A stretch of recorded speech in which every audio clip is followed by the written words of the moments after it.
आज भारत का सवाल में जो मुद्दा उठाने जा रहे हैं वो बहुत ही महत्वपूर्ण है, बहुत ही संवेदनशील भी है।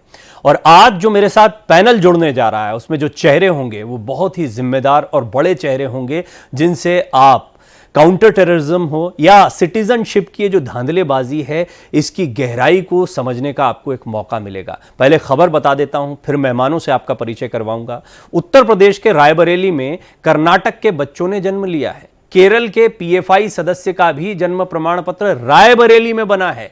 जांच में चौंकाने वाले मामले सामने आ रहे हैं। पीएफआई सदस्यों का नाम सामने आने के बाद मामले की गंभीरता को समझा गया और अब घटना की जांच एटीएस को दे दी गई है। दरअसल रायबरेली के साथ उत्तर प्रदेश के अन्य जिलों में भी जांच होगी और पता लगाया जाएगा कि अन्य जिलों में भी फर्जी जन्म प्रमाण पत्र तो नहीं बने हैं। रायबरेली जिले के सलून और छतो विकास खंड में फर्जी प्रमाण पत्र बनाने का मामला सामने आया है और एक नहीं, दो नहीं, 20,000 मामले तो यहीं सामने आए हैं। बड़े पैनल से इस पर बातचीत करेंगे, लेकिन उससे पहले इस पूरे मामले पर यह रिपोर्ट देखिए। रायबरेली के सलोन कस्बे में फर्जी जन्म प्रमाण पत्र मिलने से कई सवाल खड़े हो रहे हैं।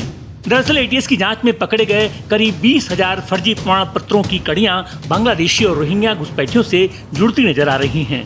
मतलब यहाँ पर घुसपैठियों को भारतीय नागरिकता दिलाने का षड्यंत्र चल रहा था। यही नहीं, इसके बदले जन सेवा केंद्र संचालक जीशान खान, सोहेल और रियाज ने करोड़ों रुपए के वारे न्यारे किए। इसी कमाई के दम पर उन्होंने रायबरेली में, लखनऊ में करोड़ों रुपए की संपत्ति भी बनाई। वहीं फर्जी जन्म प्रमाण पत्र मामले में सलोन के तार अब अन्य राज्यों कर्नाटक, केरल और मुंबई से जुड़ चुके हैं। इसी महीने कर्नाटक पुलिस ने पॉपुलर फ्रंट ऑफ इंडिया के एक सदस्य को दबोचा था। उसका जन्म प्रमाण पत्र भी यहीं से बना था। जांच के लिए टीम रायबरेली पहुंची तो धीरे धीरे मामला खुलने लगा। वहीं इस मामले को बीजेपी विधायक अशोक कुमार कोरी ने बेहद पुख्ता तरीके से उठाया और जांच को एसटीएफ को सौंप दिया गया। और पूरा मामला ये है कि जो कर्मचारी है वो इन्हीं रियाज और जीशान के यहाँ मकान में रहता था और अपनी आईडी पासवर्ड से इन तीनों चारों लोगों ने मिलकर के लगभग 19 से 20,000 फर्जी प्रमाण पत्र बनाए हैं। अभी ये संज्ञान में आया कि लगभग 800 समथिंग प्रमाण पत्र सही पाए गए, बाकी सारे फर्जी हैं, जिनमें अधिकतर शायद बांग्लादेशी और रोहिंग्यास के बने हुए हैं जो गैर प्रांतीय हैं। इस मामले में ग्राम विकास अधिकारी विजय सिंह यादव की यूजर आईडी और पासवर्ड का प्रयोग करके सीएससी संचालक मोहम्मद जीशान, रियाज और सोहेल खान ने फर्जी प्रमाण पत्र बनाए। इस पर पुलिस ने मुकदमा दर्ज कर सभी को जेल भेज दिया है। थाना सलून में एडीओ पंचायत की तहरीर पर गंभीर धाराओं पर मुकदमा दर्ज किया गया है। इसमें 318, 319, 338, 337, 340 भारतीय न्याय संहिता के धाराओं के अंतर्गत मुकदमा पंजीकृत किया गया है। 4 व्यक्तियों के विरुद्ध मुकदमा पंजीकृत किया गया है और आगे की विवेचनात्मक कार्रवाई है वो की जा रही है। सलोन वाले प्रकरण पे जैसे ही मामला सामने आया था उसी प्रकरण में तुरंत हमने वीडियो के द्वारा एक जांच कराई गई थी और जांच के बाद में पता चला था कि कुछ प्रमाण पत्र जो हैं वो अनियमित तरीके से इशू किए गए हैं।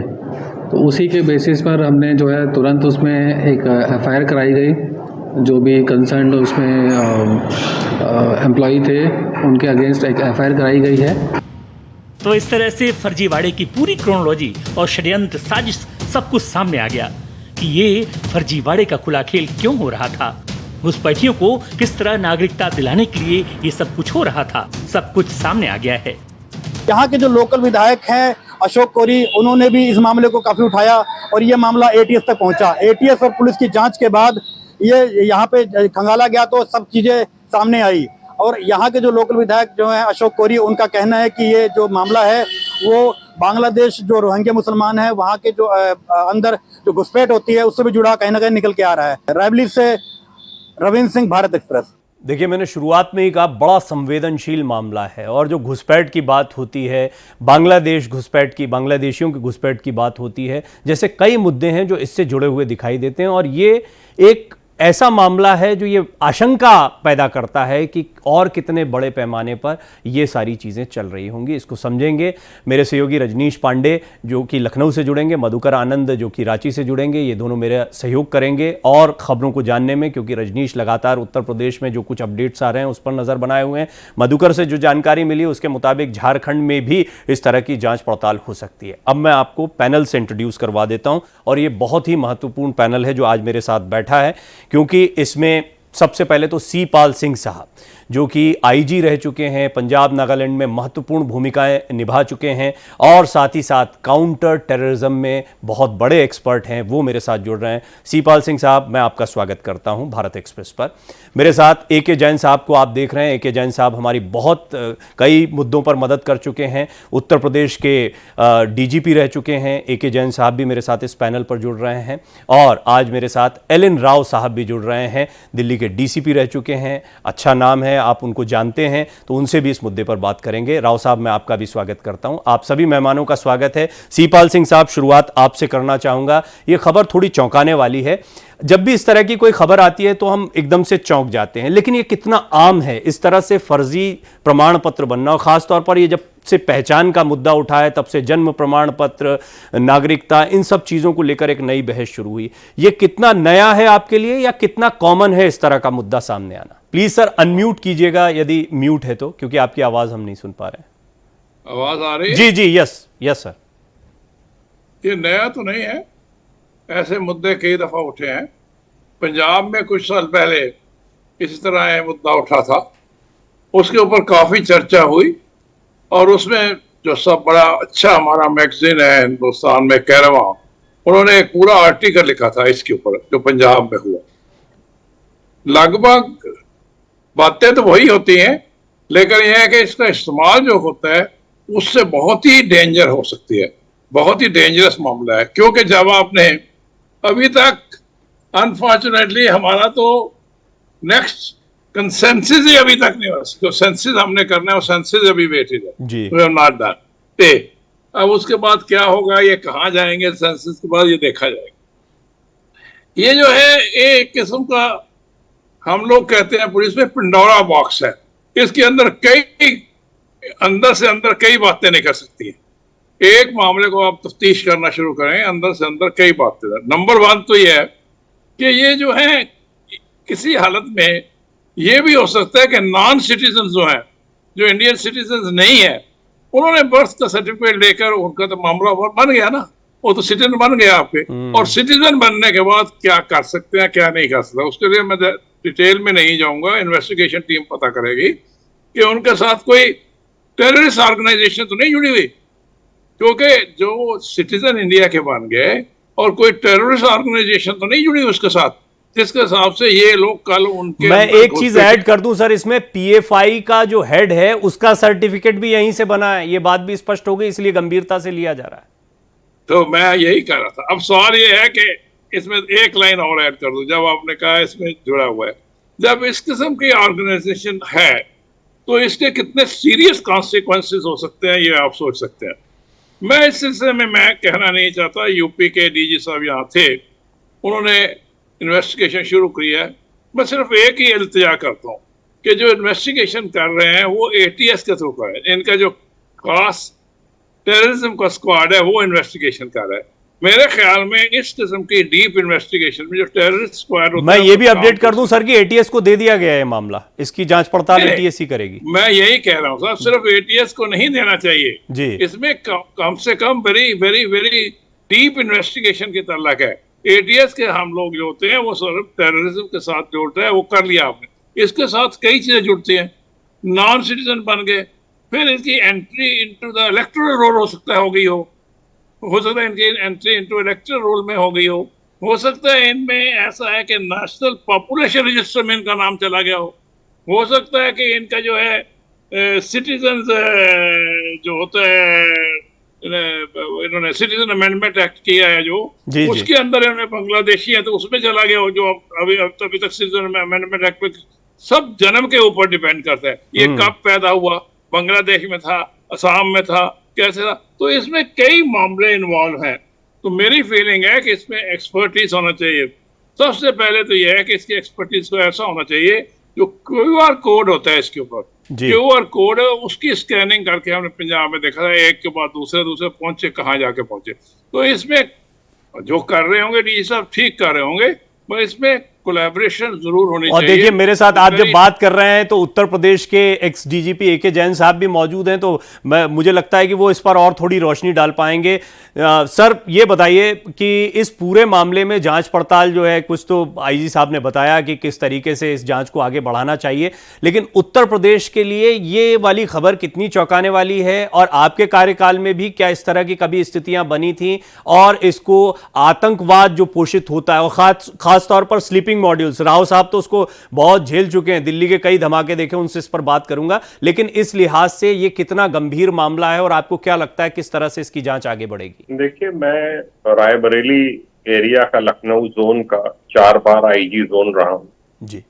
सलोन एक तहसील है और ऐसी कभी उम्मीद नहीं थी कि इस टाइप की गतिविधि वहां पर होगी। इसके पीछे क्या कनेक्शंस हैं, जो जीशान है, सुहेल हैं और लोग हैं, ये किन किन से जुड़े हुए हैं, कितनों को प्रमाण पत्र जारी हो चुके हैं, ये तो सारे इनके कंप्यूटर, लैपटॉप, इनके मोबाइल्स, इनको सब फॉरेंसिक साइंस लेबोरेटरी भेजकर वो एटीएस इस काम को बखूबी करेगी। मुख्यमंत्री जी ने इसकी तफ्तीश जो है, जांच, वो एटीएस को दी है और साथ ही साथ लोकल पुलिस को भी हिदायत की गई है कि वो पूरा सहयोग इसमें करें। केवल एटीएस ही नहीं करेगी, लोकल पुलिस भी इसमें पूरा कोऑपरेट करेगी, साथ में लगी रहेगी। किन किन के इशू हुए हैं, कब कब इशू हुए हैं, किस किस का इसमें इन्वॉल्वमेंट है, कौन कौन इसमें दलाल इन्वॉल्व हैं, और मुझे पूरा विश्वास है कि इसमें कोई बचेगा नहीं।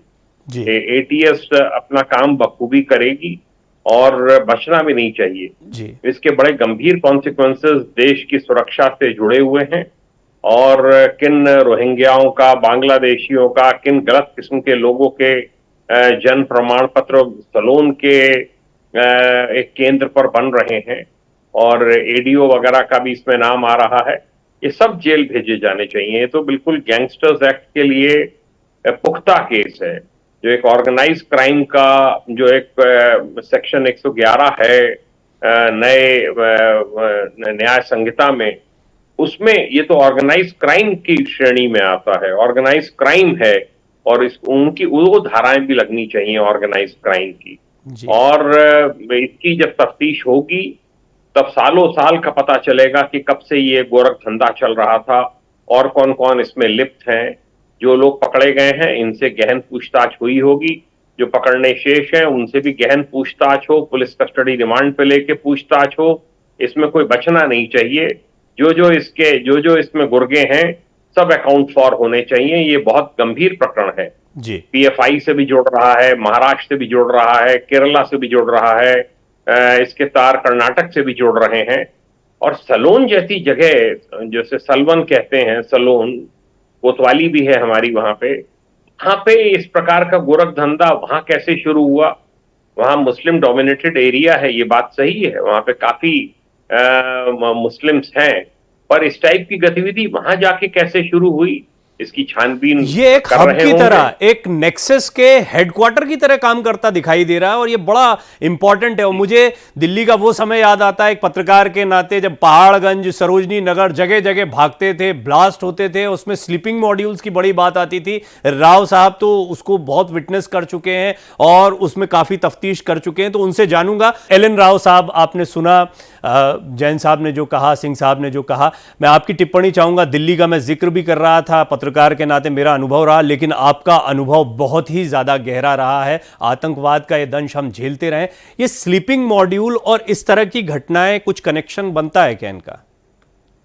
जी प्रवीण जी, बड़ा इंपॉर्टेंट इशू है और ये बहुत ही सीरियस बात है जो सामने आई है।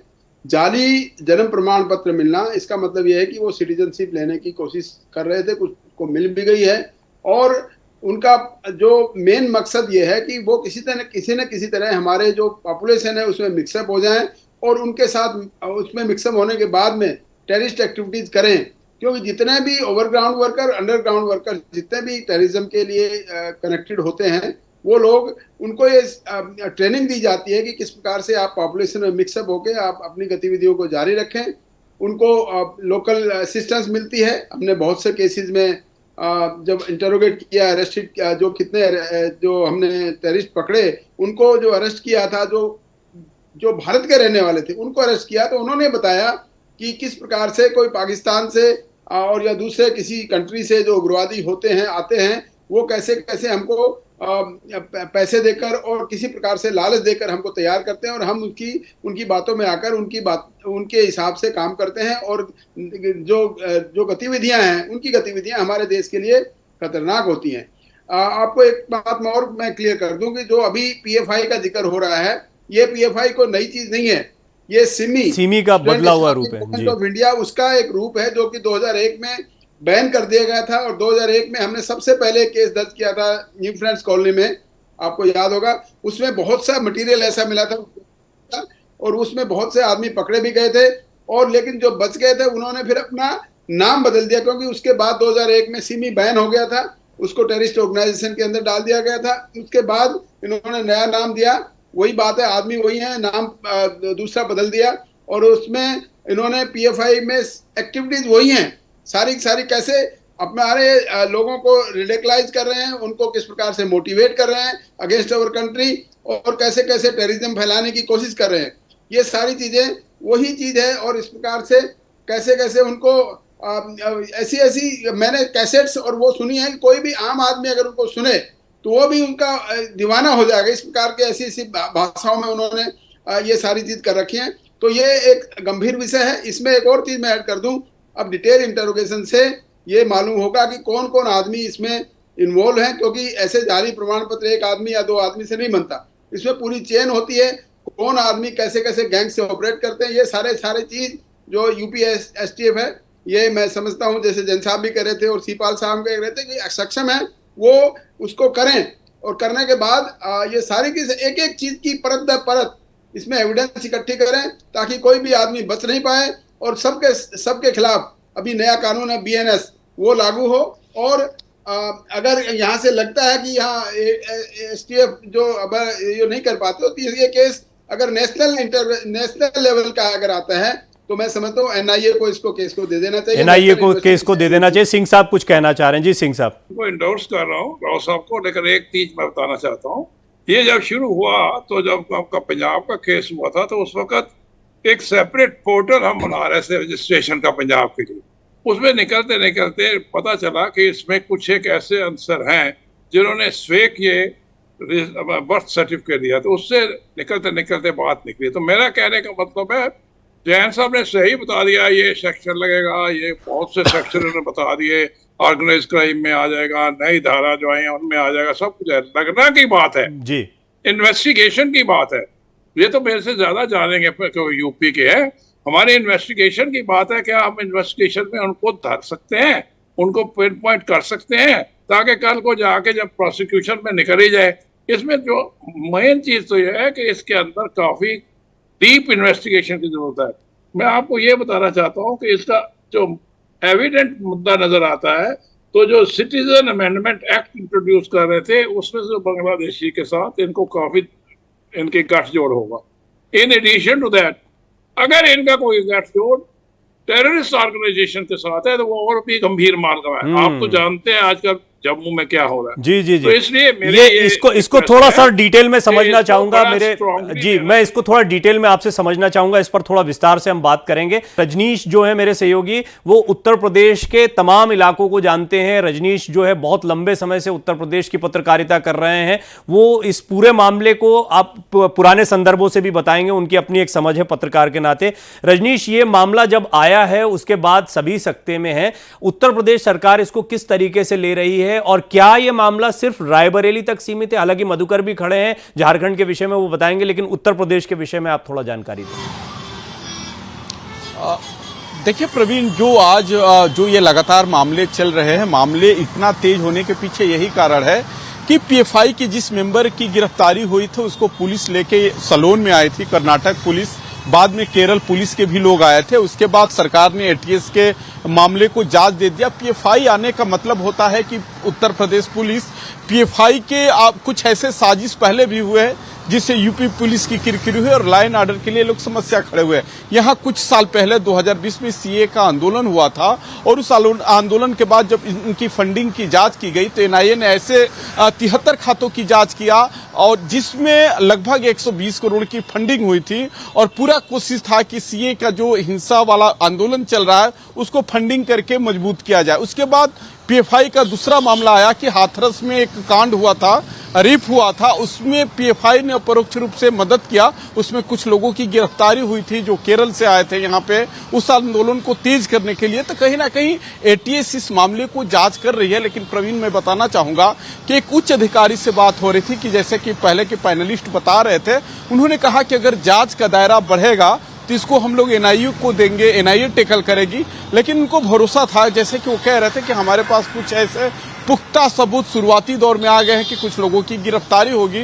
हो सकता है कि गिरफ्तारी प्रदेश की बाहर हो, एटीएस की टीम बाहर जाके गिरफ्तार करे। उन्होंने कहा कि इसमें ऐसे रैकेट शामिल है जो पहले भी, अगर हम बात करें श्रावस्ती की बात करें जो नेपाल से सटे जिले हैं, हालांकि सोलोन का मामला नया नहीं है, इसके पहले भी होता रहा है। और अगर हम श्रावस्ती की बात करें, महाराजगंज की बात करें, बहराइच की बात करें तो वहां भी कुछ पहले भी बांग्लादेशी या रोहिंग्या मुसलमानों की गिरफ्तारी हुई है जो अपने आप को बताते थे कि हम भारतीय नागरिक हैं। जब यहाँ के एलआईयू के टीमों ने जांच किया तो पता चला कि ये तो बांग्लादेशी है, ये रोहिंग्या। रजनीश, इसको थोड़ा डिटेल में समझना होगा। और ऐसे समय पर जब सीपाल सिंह साहब, पूर्व आईजी नागालैंड, पंजाब जैसी जगह पर महत्वपूर्ण भूमिका निभा चुके हैं, एक्सपर्ट है काउंटर टेररिज्म के, एके जैन साहब पूर्व डीजीपी उत्तर प्रदेश हमारे साथ हैं, एल एन राव साहब पूर्व डीसीपी दिल्ली हमारे साथ मौजूद हैं, उनसे हम समझेंगे। एक तो 20,000 की तादाद है, अब सबके सब नहीं, तो इसका पर्पस क्या होता है, ये कैसे खतरनाक हो सकता है,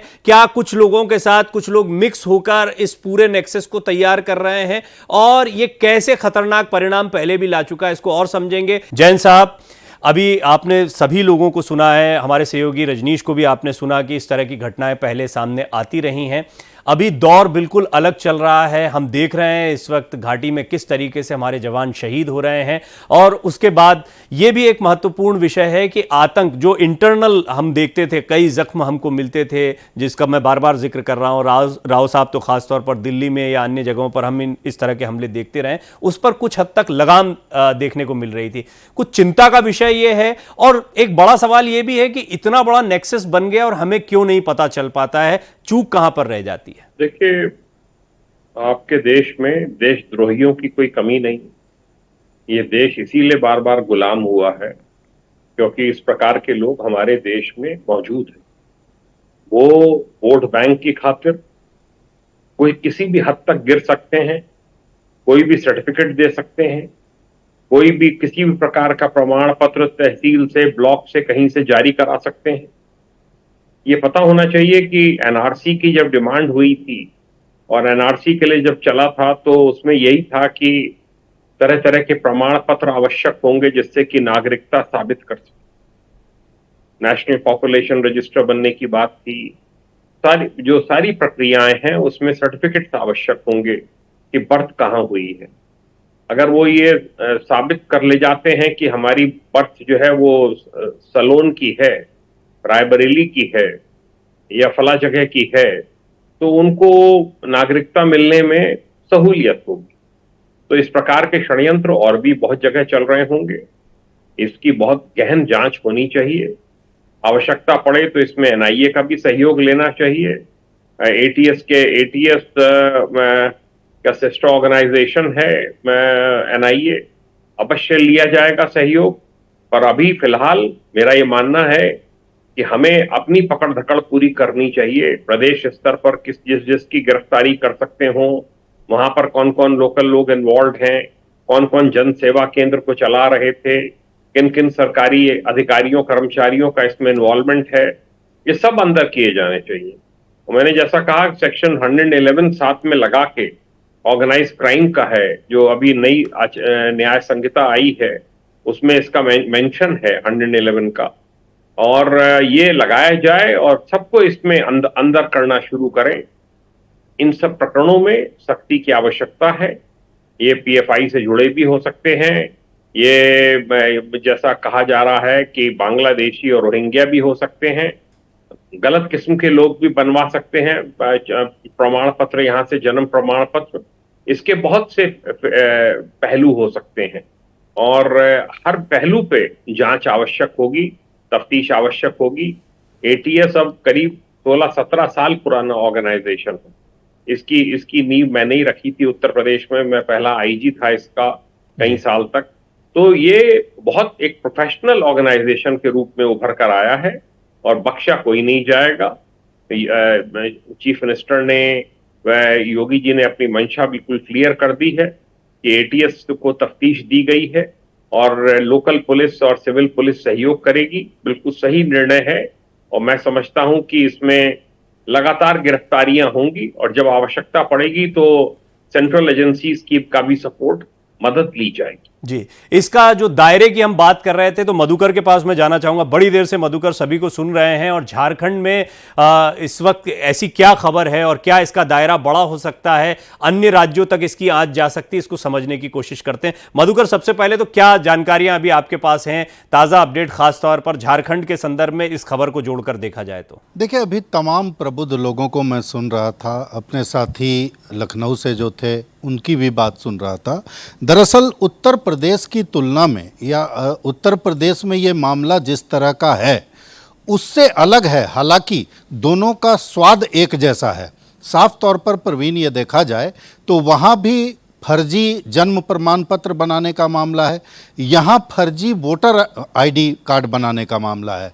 जिस तरह से बीजेपी इस बात पर मुखर हुई है और बीते कुछ दिनों में अमित शाह जी भी जिस तरह से विस्तारित कार्य समिति की बैठक में आए थे, अमित शाह जी सिर्फ बीजेपी के नेता नहीं हैं, वो देश के गृह मंत्री भी हैं। और मंच से उनका ये कहना कि जिस तरह से घुसपैठिए यहाँ जो बांग्लादेश से सटा हुआ या बंगाल से सटा हुआ इलाका है, पाकुड़ हो, साहेबगंज हो, ये तमाम इलाके जो हैं, इन इलाकों में 123% तक वोटर जो है उनकी संख्या बढ़ गई है। तो अचानक से इतने वोटर की संख्या का बढ़ना जो है वो बीजेपी की शिकायत का मुख्य कारण बना है और उसी के आधार पर लगातार राज्य में भी निर्वाचन अधिकारी को ज्ञापन दिया गया है और कल जिस तरह से दिल्ली में भी निर्वाचन अधिकारी को ज्ञापन दिया गया, जांच करने की मांग की गई। तो यहाँ के परिप्रेक्ष्य में अगर देखा जाए तो वोटर लिस्ट में कई बूथों में ऐसे ऐसे नाम हैं और इतनी संख्या में हैं जो कहीं ना कहीं चुनाव को प्रभावित कर सकते हैं। जाहिर है लोकतंत्र को प्रभावित कर सकते हैं और जब लोकतंत्र को प्रभावित करने की स्थिति में बांग्लादेशी आ जाएंगे तो देश का लोकतंत्र खतरे में आएगा, देश की जनता खतरे में आएगी। दूसरी एक महत्वपूर्ण बात प्रवीण जो यहाँ देखने को मिल रही है वो भी उत्तर प्रदेश से थोड़ी अलग है। अभी तक जितनी भी बातें मैंने सुनी उसमें जो वहाँ पर उतनी राजनीति नहीं हो रही है जितनी राजनीति यहाँ हो रही है, क्योंकि देखिए कल से विधानसभा का मानसून सत्र शुरू हो रहा है और मुझे मालूम है कि विपक्ष या बीजेपी का मुख्य मुद्दा जो है सदन नहीं चलेगा। ये गारंटी के साथ कहा जा सकता है कि सदन नहीं चलेगा और इसी मुख्य मुद्दे पर नहीं चलेगा। तो बीजेपी ने ये ठान के रखा हुआ है कि जिस तरह से ये मामला आया है इस मामले पर सरकार को जवाब देना होगा। दूसरी तरफ अगर देखा जाए तो ये इस पूरे मामले में सरकार कहीं से भी गंभीर नहीं दिख रही है, क्योंकि उत्तर प्रदेश में जैसी जैसी बातें हमने कहा, हम अपने मेहमानों को जिस तरह से सुन रहे थे और जितनी गंभीरता के साथ इस मर्ज का इलाज बताया जा रहा था उस मतलब 5% भी गंभीरता यहाँ नहीं है। वो ये एक बड़ा महत्वपूर्ण बिंदु है जहां पर आप लेकर आए ना मधुकर बातचीत को। मैं इसी पर सिंह साहब के पास और राव साहब के पास भी जाना चाह रहा था। सिंह साहब, पहले मैं आपसे जानना चाहूंगा, अभी आपने जैन साहब को भी सुना, काउंटर टेररिज्म पर आपने इतना काम किया है। ये जो हमारी पॉलिटिक्स है, राजनीति है, देखिए राजनीतिक स्वार्थों के चलते भी बहुत सारी चीजें एनकरेज होती हैं, नजरअंदाज होती हैं, कई बार देखते हुए भी जो है उसको छोड़ दिया जाता है। ये कितनी बड़ी समस्या है और आपको लगता है कि इसमें भारत की आंतरिक राजनीति भी कहीं ना कहीं जिम्मेदार है? मैं समझता हूँ बहुत हद तक जिम्मेवार है। पॉलिटिकल जो है बिल की बहुत जरूरत है। अभी आप पीछे दिनों में एक केस हुआ था जैसे भोले बाबा का, कितना उसके ऊपर हुआ, ये करना चाहिए वो करना चाहिए, आज तक उनको ऐसा एक्शन नहीं लिया गया जो लेना चाहिए था। क्योंकि क्या वजह थी ये मैं नहीं कह सकता, ये तो पॉलिटिक्स पंजाब आपका यूपी का बताएगा क्यों इसका नहीं हुआ। तो मैं पंजाब का पॉलिटिक्स तो बता भी देता कि चन्नी साहब क्यों कहते हैं कि जो बैक आए हैं वो नहीं रहने चाहिए, बाहर आने चाहिए, लेकिन पॉलिटिकल रीजंस डेफिनेट होते हैं। मैं ये समझता हूँ कि इसमें तो खास तौर पर अगर जैसे पिछले वक्तों ने कहा है, अगर इसमें किसी हालत में इलेक्टोरल रोल के अंदर वोटों की जैसे नफरी बढ़ गई है इन्होंने एरिया में, अगर बढ़ गई है और इनका उसमें कोई रोल है, एक बड़ा इजीली स्कैन किया जा सकता है। आप क्यूआर कोड को स्कैन करते करते इसमें पहुंच गए थे, हम क्यूआर कोड फर्स्ट है उससे स्कैन करते करते आप पहुंच सकते हैं कि वाकई ये वोटरों में आए हैं। यही बात, अगर ये वोटरों में आए हैं और इनका बर्थ डेट नहीं था और ये बर्थ डेट पहले से इन्होंने बढ़ा लिया है और वोटर, तो इसका मतलब वो तो इलेक्शन प्रोसेस सारा का सारा उसको उल्टा पुल्टा हो जाएगा वहां पे जो इलेक्शन हुई है। एक बात। दूसरी बात इलेक्शन प्रोसेस, दूसरी बात है जो सिटीजन अमेंडमेंट एक्ट इंट्रोड्यूस किया है उस पर इसका क्या इम्पैक्ट है, इसका इम्पैक्ट सिटीजन में उसके साथ लिंक करना पड़ेगा। तीसरा, हम सोचते थे कि हम नेशनल पॉपुलेशन रजिस्टर बना रहे हैं, क्या उस तरफ भी इनके हरे। और सबसे इंपॉर्टेंट बात मैं आपको एक और बताना चाहता हूँ, इसमें लोकल लेवल की फाइनेंशियल इंस्टीट्यूशन बड़ा पार्ट प्ले करती है, क्योंकि इसको पैसे देने की बात है। लोकल लेवल की जो फाइनेंशियल इंस्टीट्यूशन होती है उनमें पैसा आता है। मैं आपको सही बताना चाहता हूँ, आज को बहुत देर हो चुकी है, कई साल हो चुके हैं, हमने ऐसे फाइनेंशियल जो खड़े हुए थे, ये फाइनेंस कंपनियां, ये कई फाइनेंस कंपनी खड़े हुए थे, जब हम उसके डेप्थ में गए तो उन फाइनेंस कंपनी को जो पैसा जा रहा था वो प्रो टेररिस्ट ऑर्गेनाइजेशन से जा रहा था, उन्होंने इन्वेस्ट किया हुआ था उसमें, तो वो पैसा घूम फिर कर टेररिस्ट के पास पहुंचा था। तो ये भी देखना पड़ेगा कि ये इसके अंदर पैसा दिया गया है तो दिया गया है, क्या फाइनेंस कंपनी इन्वॉल्व है, कौन सी फाइनेंस इंस्टीट्यूशन इन्वॉल्व है। मेरी सबमिशन ये है कि ये कह देना बिल्कुल ठीक है। डीजी साहब ने बहुत अच्छी बात कही कि हाँ जी जरूरत है एनआई को ले लेंगे, एनआई को लेंगे तो देखेंगे पहले टेररिस्ट क्राइम प्रूफ होना चाहिए, हर जगह पे एनआई को ले आए, हर जगह पे सीबीआई को ले आए, क्यों लोकल पुलिस क्यों नहीं है। यही बात जो आपने कहा, पॉलिटिकल रीजन क्यों है, why there is implication local police political reason की वजह से इम्पार्शियल नहीं करेगी। That is the main issue in this country. Local police को हर वक्त किसी पॉलिटिकल प्रेशर के अंदर काम करना है, तो नॉट एब्सोल्युटली इम्पार्शियल काम नहीं हो रहा। अब हर जगह पे एनआईए को बुला लो, एनआईए तो टेररिस्ट के साथ जो हुआ हो एक्शन आके करेंगे, आप इनको पहले लिंक करेंगे टेररिज्म के साथ, फिर एनआईए को, कल को सीबीआई को बुला लो, और सीबीआई नहीं आए दूसरी बात है, लंबा पड़ता। जो लोकल इन्वेस्टिगेटिंग एजेंसी है, क्रक्स ये मेरा कहने का है, बड़ा अच्छा है। उन्होंने बताया कि एटीएस बहुत अच्छा काम करे, वो एंटी टेररिस्ट के खिलाफ बहुत अच्छी ऑर्गेनाइजेशन खड़ी हुई है, मैं जानता हूँ। जी जी। सवाल है इसमें इन्वेस्टिगेशन कई एंगल की है, इसमें फाइनेंशियल इन्वेस्टिगेशन की है, इसमें इलेक्टोरल रोल की है, इसमें पॉलिटिकल इम्प्लीकेशन की है। तो एक बहुत ही ये आपने इंपॉर्टेंट बात कही है राव साहब, मैं आपको इसमें चर्चा में लाना चाहूंगा। आप सिमी का जिक्र कर रहे थे, बदला हुआ नाम पीएफआई है। क्योंकि मैं मध्य प्रदेश से आता हूं तो मैं ये जो सिमी का गढ़ रहा और पूरा इलाका रहा, सफदर नागौरी का पूरा मामला रहा, उसको बड़े करीब से देखता रहा। और उस समय पर तो स्टूडेंट्स की एक यूनियन की तरह सामने आया, लेकिन बाद में धीरे धीरे मंसूबे और उनकी जो प्लानिंग थी और वो कितने खतरनाक है समझ में आया। आपको याद होगा पीएफआई भी ऐसे ही चला और अभी हाल में फिर उसको बैन किया गया है। ये जो कॉकस होता है, ये जो नेटवर्क होता है, इसके बारे में पहले कुछ नहीं पता लगता है, ऐसा लगता है कि ये बहुत सामान्य तरीके से चल रहा है, लेकिन इसी में ही छुपकर कहीं ना कहीं वो कैंसर जो आतंकवाद का है वो पलता रहता है। यहां पर कितनी गंभीर विषय, रजनीश भी कह रहे थे कि ये पहले भी इस तरह के मामले आ चुके हैं, मधुकर ने भी बताया कि किस तरह से झारखंड में नकली फर्जी वोटर आईडी कार्ड बने हैं। लेकिन अभी ये जो मामला सामने आ रहा है, इसको आप एक इतने सीनियर पुलिस के अधिकारी रहे, उसकी नजर से हम समझना चाहेंगे कि ये कितना गंभीर है, कितना चिंताजनक है। देखिए डॉक्टर प्रवीण, ये बहुत ही गंभीर और चिंताजनक है, इसमें कोई दो राय नहीं है। किस प्रकार से कोई सिटीजन्स कैसे बन रहे हैं, इसके लिए हमें इस बात पे ध्यान देना पड़ेगा कि हमारा लोकल इंटेलिजेंस नेटवर्क क्या कर रहा है। क्योंकि एक दिन में ऐसे नहीं हो कि ओवरनाइट सब कुछ बदल रहा होगा, बहुत पुराने टाइम से चल रहा है। और जैसे सीपाल साहब ने कहा, ये इसको सीएए को प्रभावित कर सकता है, पॉपुलेशन रजिस्टर को प्रभावित कर सकता है। तो ये जितने भी फर्जी जन्म प्रमाण पत्र बने हैं, ये वास्तव में इलेक्टोरल रोल को प्रभावित करेंगे पूरे के पूरे को। और एक प्रकार से डेमोग्राफिक चेंज ला देंगे हमारे देश में। और जिस जगह पर ये हो रहे हैं वहां तो डेफिनेटली उस कॉन्स्टिट्यूशन में तो डेफिनेटली हो जाएगा।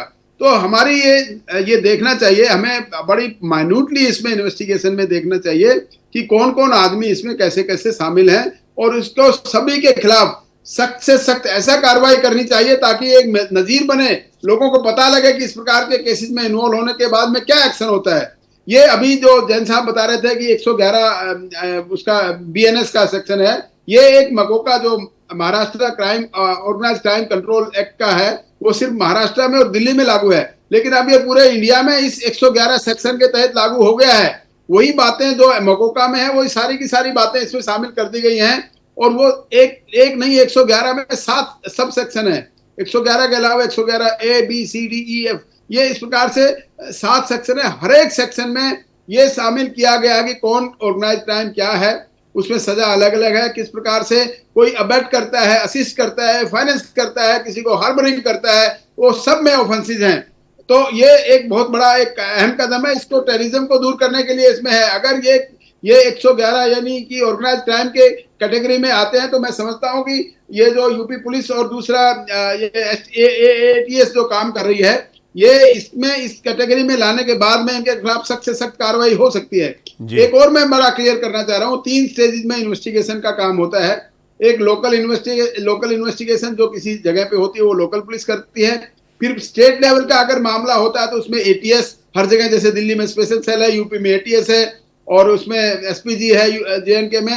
और अगर नेशनल लेवल का प्रेमिफिकेशन है, अगर पूरे देश में ये सब छाया हुआ था तो फिर NIA का फिर एंट्री होती है शामिल किया जाता है जी। तो इस प्रकार से इसमें एक बड़ा सवाल मेरे जहन में जो आ रहा है, क्योंकि हम कंक्लूड करने की तरफ बढ़ेंगे, बड़ा सवाल यही आ रहा है कि ये जो 20,000 फर्जी मिले हैं अभी, और पता नहीं कितने मिलेंगे, मधुकर बता रहे थे फर्जी वोटर ID का, इनका होगा क्या? ये कौन है फिर लोग? अगर ये फर्जी है जन्म प्रमाण पत्र तो ये कहां से आए, कौन लोग हैं, इनका होगा क्या? सिंह साहब के पास जाऊंगा। सर, क्या होगा ये 20,000 लोग जो हैं, ये कौन है फिर? और ये तो ये है जो पता लग गया है, ऐसा बहुत कुछ होगा जो नहीं पता होगा। क्या होता है इन लोगों का फिर? देखिए, इसके नदी बह रही थी, वो बढ़ाई जा रहे थे, शायद पैसे का मामले में पैसा लेकर किसी ने किसी और जगह पे जाना हो, किसी एंट्री करनी हो, किसी प्रोफेशन में एंट्री करनी हो, उसके लिए डुप्लीकेट बनवा रही हो या लोअर एज में बनवा रही हो, तो इसकी इम्प्लीकेशन बहुत है। जब तक इन्वेस्टिगेशन नहीं होती, इससे कई आदमी ऐसे होंगे जो सिर्फ इलेक्टोरल रोल के लिए, कोई आदमी ऐसे हो जिनका टेररिस्ट ऑर्गेनाइजेशन के साथ तल्लक होगा, कई आदमी ऐसे होंगे जब बड़ी नदी चल ही रही है उसमें सबने डूबना है। मेरा कहने का मतलब है, आप जानते हैं, आपने जिक्र किया था, जब सिम्मी ऑर्गेनाइजेशन के खिलाफ हमने एक्शन लेने की कोशिश की SIM में, तो 3-4 दफा सिम्मी की ऑर्गेनाइजेशन से हाई कोर्ट से सुप्रीम कोर्ट से बल्कि हाई कोर्ट सुप्रीम कोर्ट ने एक्विट कर दिया, इनके खिलाफ कोई केस बनता ही है जी, क्योंकि केस था बनता ही नहीं था, कोशिश करता। अल्टीमेटली जब उसको हमने कहा कि ये ऑर्गेनाइज नहीं होना चाहिए, इसके खिलाफ इलीगल एक्टिविटी है, तो उसके बाद हम लोगों ने शुरू किया कि हाँ, इसकी क्या क्या करेक्टर ताकि वो डिक्लेयर हो जाए दैट इज इलीगल ऑर्गेनाइजेशन। तो ये जो होता है ना, एक स्कॉर्पियन बिच्छू, इसको जब हाथ डालना है तो सख्ती से डाला जाए मुंह से, नहीं तो वो काटेगा। आपको बड़ी सख्ती से इसको पकड़ के कुचलना चाहिए। ये कहीं इधर काटेगा, कहीं इधर काटेगा, कहीं तो ये तो मैं तो ये समझता हूँ कि आपने इसको बड़ा अच्छा लाया है। You projected it very well. Let the government of UP think the implication. Don't go immediately, हाँ जी इसमें तो फलानी ऑर्गेनाइजेशन है, फलानी पोलिटिकल पार्टी ने इलेक्टोरल रोल का फायदा ले लिया, तो आप उसमें आपके जो हराइजन है बड़ा लिमिटेड हो जाता है। मेरी सबमिशन ये है कि एक बड़ा जबरदस्त मामला है, it's like a scorpion, you must give it A proper hold, इसको बिल्कुल दबा दो। और इस तार को अगर गंभीरता से पकड़ा तो बहुत बड़े नेटवर्क का खुलासा हो सकता है, यानी सिर्फ यहीं तक सीमित ना रहते हो, और भी बहुत चीजें आ सकती है। देखिए, पैनल इतना बड़ा, आप लोगों जैसे सीनियर लोग, राव साहब, आप, जैन साहब, सभी लोग बैठे, तो मेरे जो सहयोगी हैं रजनीश और मधुकर, इनके पास बड़ा कम मैं जा पाया हूं। रजनीश और मधुकर से फटाफट लेते, फिर राव साहब से मैं कंक्लूडिंग कमेंट लूंगा। रजनीश, ये लोग कौन हैं? मतलब देखिए, 20,000 के 20,000 लोग कोई आतंकी गतिविधियों से जुड़े होंगे, ये कहना भी गलत होगा। हो सकता है कई अलग अलग पर्पस से यहां पर ये काम चल रहा हो, लेकिन ये भी सही है कि इनके साथ में अगर PFI के कुछ लोगों का कनेक्शन आ रहा है तो बहुत सारे लोग इन्हीं में घुल मिलकर गलत चीजों के लिए भी इनका इस्तेमाल। कैसे आइडेंटिफाई होगा, क्या होगा, किस तरीके से ये जांच आगे बढ़ेगी? देखिए वही है ना कि समुद्र में अंगूठी जैसे खो जाता, अगर रिंग भूल जाए और समुद्र में खोजने वाली बात हो, लेकिन एटीएस पे भरोसा है, सरकार को भरोसा है, सरकार ने ये काम दी है और एटीएस की जवाबदेही बनती है। लेकिन जो हालांकि 20,000 के जो दावे किए जा रहे हैं, जो आंकड़े बता रहे हैं, ये कम है, इससे अधिक भी हो सकता है। और हमेशा से जो उत्तर प्रदेश की जब ये रायबरेली के सलोन में हो सकता है, जिसकी दूरी महज कुछ किलोमीटर है प्रदेश की राजधानी से, तो आप समझिए कि महाराजगंज के हालात क्या होंगे। अगर बारीकी से जांच किया जाएगा तो श्रावस्ती जो नेपाल से लगे बॉर्डर है उनका क्या होगा, लखीमपुर खीरी, तमाम ऐसे जनपद है जो पहले ही रडार पे रहे हैं, एजेंसियों के रडार पर रहे हैं, केंद्रीय एजेंसियां का बराबर यहाँ पे छापेमारी होती रही है। तो ये 20,000 का जो आंकड़ा है हो सकता है कि प्रवीण आंकड़ा बढ़ेगा जरूर, क्योंकि ये शुरुआती जांच में आई है। सीडीओ का जांच है, सीडीओ का अपने जांच करने का एक अपना लेवल होता है, लेकिन जब एटीएस जांच करेगी और हो सकता है कि एटीएस का जब जांच का दायरा बढ़ेगा कि और भी एजेंसियों को अपने साथ में लेकर करेगी, तो जाहिर तौर पर ये जो आंकड़ा है वो 20,000 आंकड़ा नहीं होगा, वो 20,000 से आंकड़ा कहीं बढ़ के और आंकड़ा जाएगा। और मैं फटाफट, क्योंकि क्लोजिंग कमेंट पर जाना है, मधुकर संक्षेप में मैं आपसे भी जानना चाहूंगा, ये जो फर्जी वोटर आईडी वाली बात आपने निकाली है उतनी इक्वली इंपॉर्टेंट दिखाई देती है और गंभीर भी दिखाई देती है।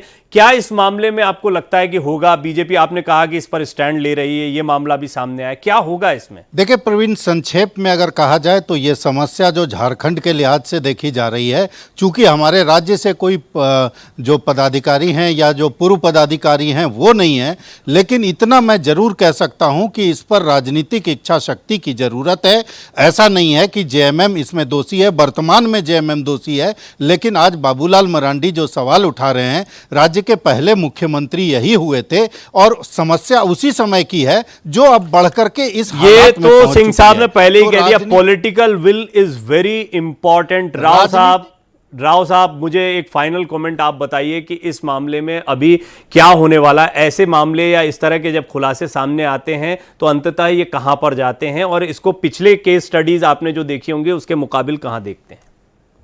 देखिए प्रवीण जी, ये मामला है, ये और ज्यादा एक्सप्लोर होगा और इससे और ज्यादा जानकारियां जुटेंगी। नॉट ओनली यूपी और झारखंड में है ये, और कहीं भी दूसरे स्टेट्स में जहां पर ज्यादा पीएफआई और सिमी का जहां रोल रहा है वहां पर भी मिलेगा आपको, साउथ में मिलेगा आपको, और दूसरे स्टेट्स में, महाराष्ट्र में बहुत ज्यादा, एमपी जहां से आप बता रहे हैं एमपी में बहुत मिलेगा। तो ये तो एक जगह से शुरुआत है, मैं समझता हूं इसकी थोरो इन्वेस्टिगेशन होगी। तो एक ये नहीं है कि एक ही राज्य में, दो राज्य में है, ये मैं समझता हूं कई राज्यों में मिलेगा और ये आंकड़ा 20,000 से ज्यादा कहीं जाकर लाखों में जाकर मिलेगा। इसमें मैं आज आपको बता रहा हूं, इसमें कोई दो राय नहीं है। और इसमें भी कोई दो राय नहीं है कि अभी जब जांच पड़ताल आगे बढ़ेगी तो इसी के आधार पर इस नेटवर्क का या नेक्सस का कोई केंद्र बिंदु भी मिल सकता है कि कैसे ये सब ऑपरेट हो रहा है, या एक जैसे सिस्टम से तो कहीं नहीं, अलग अलग राज्यों में चल रहा है। हालांकि देखिए ये एक अंदाजा है, जांच पड़ताल के बाद ही तथ्य सामने आ पाएंगे।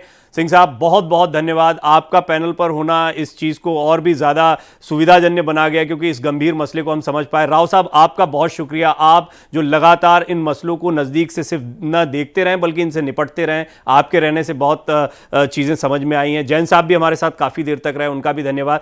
विशेष धन्यवाद मेरे दोनों सहयोगियों का।